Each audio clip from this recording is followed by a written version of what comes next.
I used to believe that having no friends meant I was broken. I'd scroll through social media and see smiling groups, weekend hangouts, vacations, and inside jokes while I sat in my room staring at a screen, wondering why no one wanted me around. The silence of my phone became its own kind of bully.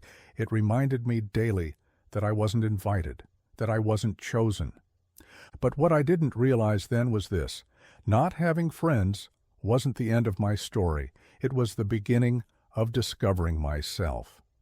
When you don't have friends, loneliness feels like a constant shadow. I remember walking into a cafeteria, clutching my tray, and scanning the room for a place to sit. Every table was filled with laughter and chatter, and I felt like an intruder. I sat alone, pretending to check my phone just to look busy. At first, I thought my loneliness was proof that I was unworthy. I blamed myself. Maybe I wasn't interesting enough. Maybe I didn't fit in.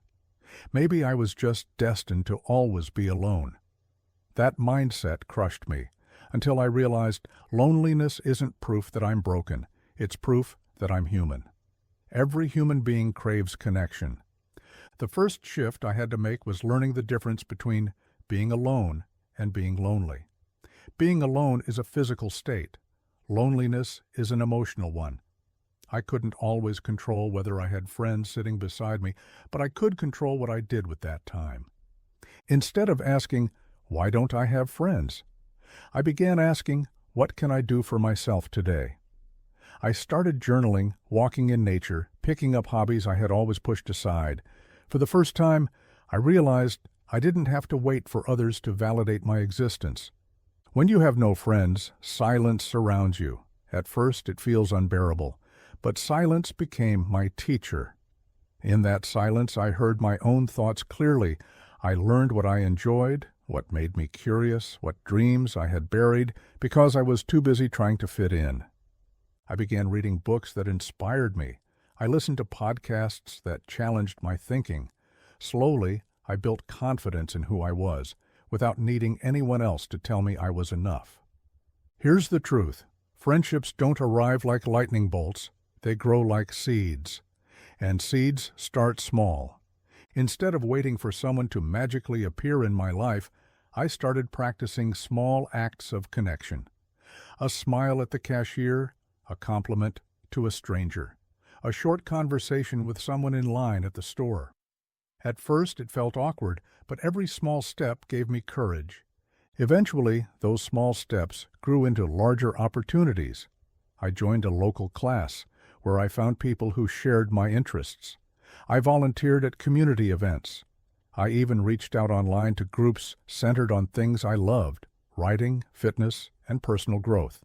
Slowly, people came into my life who resonated with who I truly was, not who I was pretending to be. The most important lesson I learned was this: the friendship I had been craving from others, I needed to give to myself first. I began treating myself with the same kindness I desperately wanted from a friend.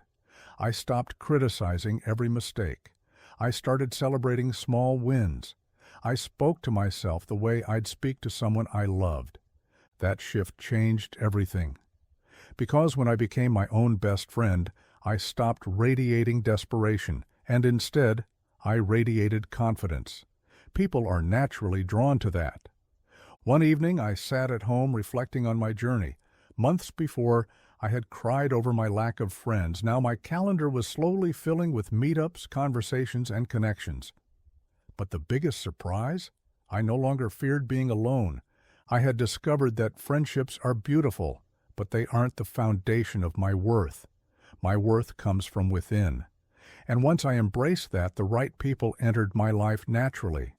If you're listening to this and you feel the weight of not having friends, I want you to hear me clearly. You are not broken. You are not invisible.